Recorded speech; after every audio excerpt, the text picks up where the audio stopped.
All you need to do is go into a company and find the most successful salesperson.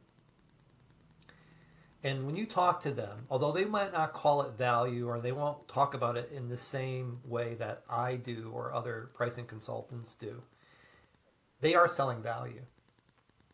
I mean, I learned this. I mean, I had a client, one of my first clients back at Leverage Point was Eastman Chemical Company in Kingsport, Tennessee. And this was a very profitable chemical company, had an interesting history. But I had met a salesperson there, and he told me how he sold these so-called commodity materials at premium prices. And when he laid out how he did it, it was value. It was textbook value. And so what I'll say is that all organizations have these people who are high performers, who figured out that that is the best way to sell to customers. The issue is with larger companies, how do you scale that? Right.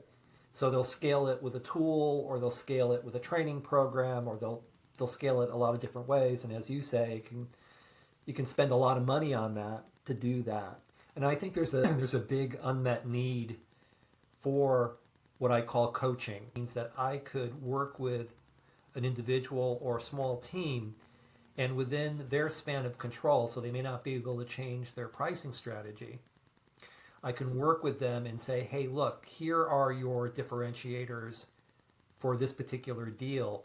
Talk about this with the customer, provide some data, test that, make a business case. Not give them a business case, work with the customer to develop a business case, a value case. Because the real magic trick to this that I've learned is that if you work with a customer, they have confidence to take it to their executive team.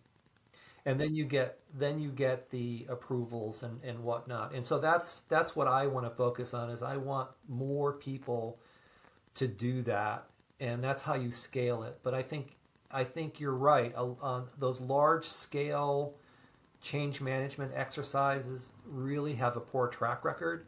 Many salespeople are uncomfortable talking about financial outcomes with executives because they don't feel like they know finance and accounting well enough, and they don't want to be embarrassed.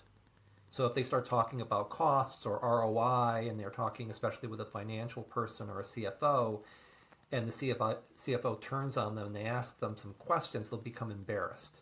So they want to avoid that, and it's something you really have to practice. I mean, it's a new skill that you have to learn. You have to be fluent in value conversations, and I write about value conversations on my newsletter. But that's the skill that salespeople need to master in order to be successful at value selling. Now, I will add that there are people who are working on AI tools that are becoming virtual assistants, virtual sales assistants, and I'm testing a couple of those right now with some companies.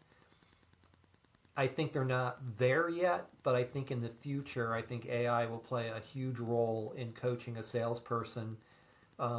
They could practice their sales pitch, their value pitch before they talk with a live customer. I think there's a lot of promise in that.